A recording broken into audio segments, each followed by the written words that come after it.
Morning and a very, very happy morning. We are reading Be Your Future Self Now, written by Benjamin Hardy. हम book का part number 1 शुरू कर रहे हैं. Part number 1 में वो 7 फ्यूचर सेल्फ के थ्रेट्स के बारे में बात कर रहा है. सो चलिए इसको समझते हैं. थ्रेट नंबर 1 है कि अगर आपको अपने भविष्य की कोई भी आशाएं नहीं है कि ये होगा वो होगा, तो आपका ये जो मोमेंट है, जो प्रेजेंट मोमेंट है, अब इसका कोई भी मीनिंग नहीं रहेगा. सोचिए, आप अभी जो भी कुछ कर रहे होते हैं ना, किसी न किसी उद्देश्य से कर रहे होते हैं. मैंने भी थोड़ी देर में खाना खाना है तो आप खाना बनाओगे. अगर आपको ये होप ही नहीं मुझे खाना मिलेगा तो आप बनाओगे, करोगे कुछ. सो तो मैं छोटा सा एग्जाम्पल दिया है. मीन्स अगर फ्यूचर के अंदर कोई आशा नहीं है तो प्रेजेंट के अंदर कोई भी मीनिंग नहीं है. Threat number 2, a reactive narrative about your past turns your future. अब आप अपने भूतकाल में जो कुछ भी हुआ है उससे अभी तक प्रभावित है, उस पर रिएक्ट करते हैं, विक्टिम है, एंक्शस हैं, गुस्सा हो रहे हैं, तो भविष्य पे तो फोकस ही नहीं है, तो अपने आप ही स्टंट हो गया ना. उस पर कैसे ग्रोथ होगी वहाँ पर. थ्रेट नंबर 3, आप अपने एनवायरनमेंट यानी वातावरण से सचेत नहीं हैं तो होगा क्या वहाँ पे.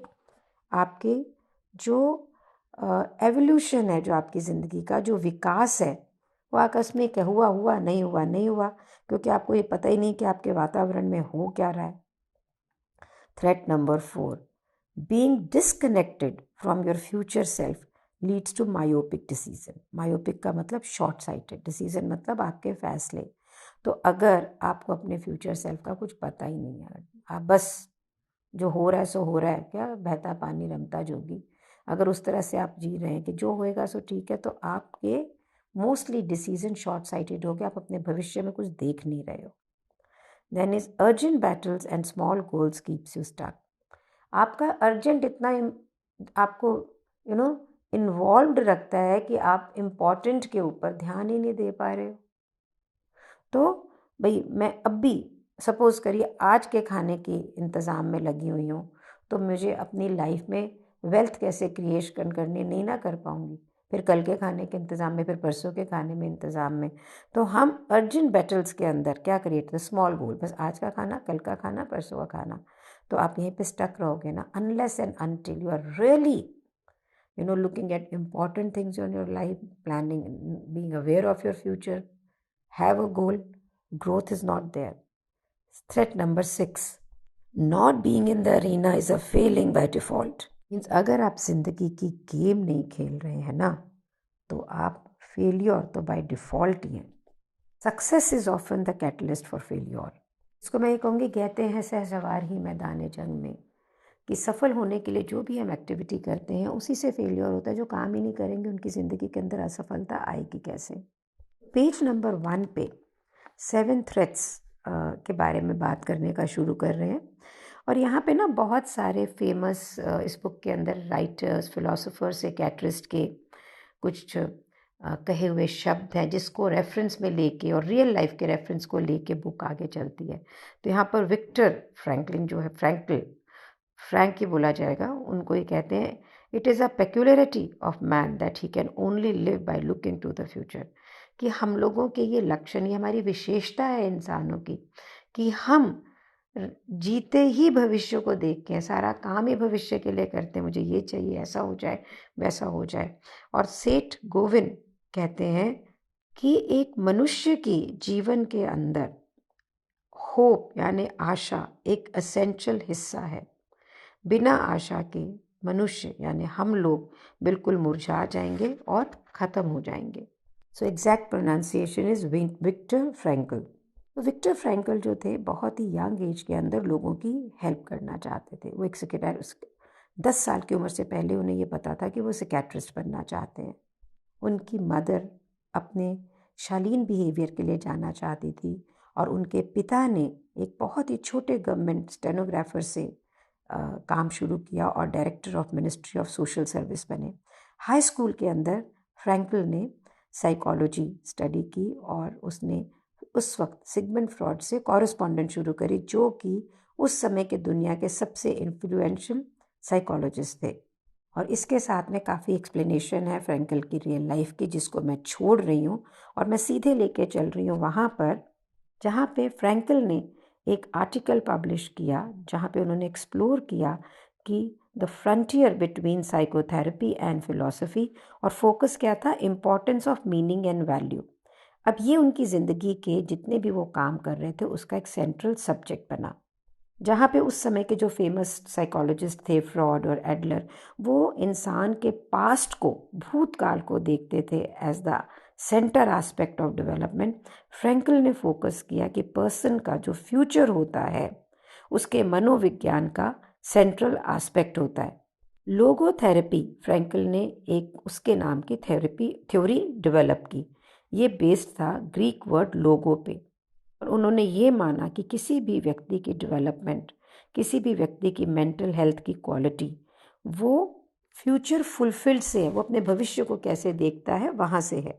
1928 फ्रैंकल बहुत सारे cost free counselling centres teenagers के लिए ऑर्गेनाइज कर रहे थे इन 7 सिटीज़ के अंदर, जो कि जिसकी वजह से कि बच्चे जो सुसाइड कमिट कर लेते थे स्टूडेंट्स, उसके अंदर बहुत ही गिरावट आई। फ्रैंकल ने इंटरनेशनल फेम उनको मिला, लोगों ने उन पे अटेंशन दी और उनको बहुत सारे इनविटेशन मिले कि जहाँ पे वो इन्फ्लुएंशियल साइकोलॉजिस्ट्स एंड यूनिवर्सिटीज़ के साथ काम करते। 1937 में जबकि फ्रैंकल सिर्फ 32 ईयर्स के थे, उन्होंने अपनी खुद की क्लिनिक खोली, लेकिन कुछ ही महीनों के बाद में जर्मनी ने ऑस्ट्रिया को इन्वेट किया। फ्रैंकल अपनी साइकेट्रिस्ट प्रैक्टिस अपने माँ बाप के घर से चलाते थे ताकि नाजीज उनको पकड़ ना लें। समय उन्होंने अपनी first book the doctor and the soul इस पे काम शुरू किया। यहाँ पे उन्होंने जो अपनी उस समय की रेवोल्यूशनरी फाइंडिंग थी कि essential need for people to have a future purpose to be happy and healthy, कि उस समय के लिए बहुत बड़ी बात थी, जो कि सारी स्टडीज़ वहाँ पास्ट से चलती थी, कि किसी भी व्यक्ति को हैप्पी और हेल्दी रहने के लिए उसके भविष्य में कुछ ना कुछ पर्पस होना ही चाहिए। 1942 के अंदर फ्रैंकलिन ने टेली ग्रॉसर से शादी की। कुछ ही महीनों के बाद में उनके पेरेंट्स, फ्रैंकल और टेली उनकी वाइफ, उनके कंसंट्रेशन कैंप्स के अंदर उनको ले जाया गया। वहाँ उनके फादर की स्टारवेशन और एग्जॉशन से डेथ हो गई। कंसंट्रेशन कैंप बहुत ही हॉरिफिक था, लेकिन फ्रैंकल फोकस करते थे जो भी मनोवैज्ञानिक क्राइसिस उनके फेलो प्रिजनर्स के ऊपर, उनके ऊपर होता था, वो उनका पूरा ध्यान उस पे था।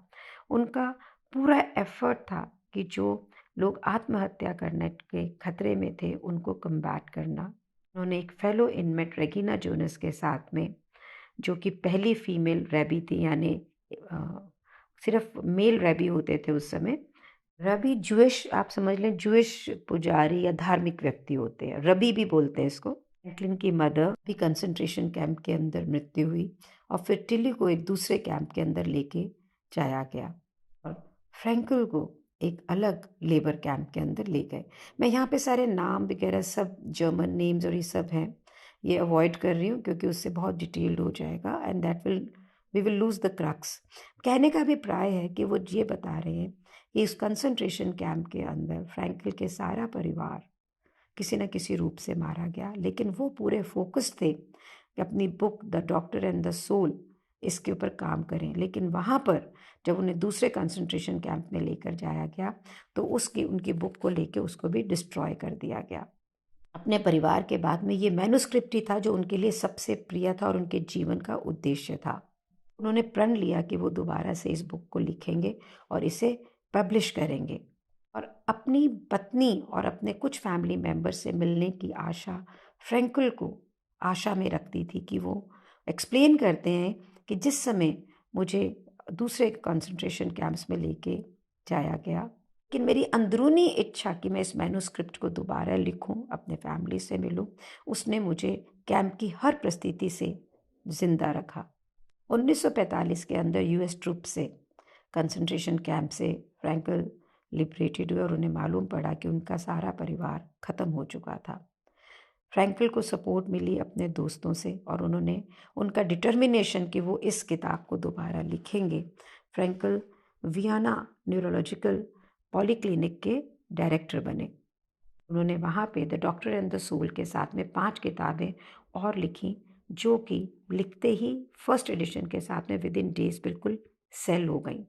फ्रैंकल का जो सबसे फेमस वर्क है वो मैन्स सर्च फॉर मीनिंग, ये मैंने भी पढ़ा है, was a best seller.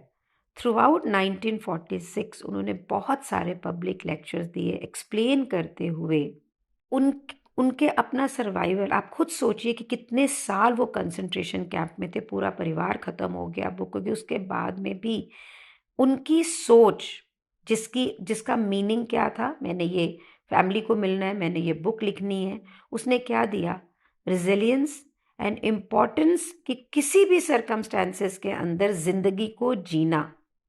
Frankel ने फिर दोबारा शादी की, बहुत सारी किताबें पब्लिश की, बहुत सारी थेरेपीज़ को डेवलप किया। ये सब हुआ क्योंकि वो अपने फ्यूचर में ये चाह रहे थे, अपने फ्यूचर को मीनिंग देना चाह रहे थे। विक्टर फ्रैंकल 20वीं सदी के एक बहुत ही इम्पॉर्टेंट व्यक्तियों में से थे और उन्होंने कहा जो व्यक्ति ये असल में वर्ड जो थे फ्रिडरिच के थे और उन्होंने उसको शेयर किया अपनी book man search of meaning. Please listen to it very very carefully. He who has a why to live for can bear almost any how. जिसके पास जिंदगी में एक ये है कि मैं क्यों जिंदगी जीना चाहता हूँ, वो हर तरह के कैसे को कि मैं जिंदगी कैसे जीऊँगा निकाल लेता है। कैसी भी जिंदगी होगी वो जिएगा। सारी चीज़ें राइटर इस बुक में क्यों लिख रहा है, वो आपको ये बताना चाहता है कि जब आपके पास भविष्य में क्लैरिटी होती कि मेरे को कैसा चाहिए, उस समय कोई भी ट्रॉमा, कोई भी सर्कमस्टेंसेस को आप निकल जाते हो, आप उसे बर्दाश्त कर लेते हो, आप उसे फोकस्ड रूप से ओवरकम करते हो। आपके भविष्य को डर क्या है? ये नहीं है कि आप आज़ाद नहीं है जो करना चाहते हैं या करना नहीं चाहते हैं। डर ये है कि आपको यही नहीं मालूम है कि मेरे भविष्य का पर्पस क्या है, मेरे भविष्य का मीनिंग क्या है। बस यूं ही ज़िंदगी जी रहे हैं। I call it a existing not living. मैं हमेशा ये बोलती हूँ कि आप ज़िंदगी में एग्जिस्ट कर रहे हैं कि लिव कर रहे हैं। एग्जिस्ट का मतलब खाया पिया सोए, खाया पिया सोए, कुछ मीनिंग नहीं है ज़िंदगी का। ज़िंदगी जीने का मतलब है कि यहाँ पे एक मकसद है, मैं कुछ करना चाहती हूँ। कोई ज़रूरी नहीं है कि आपने तारे तोड़ने हैं। It can be simple.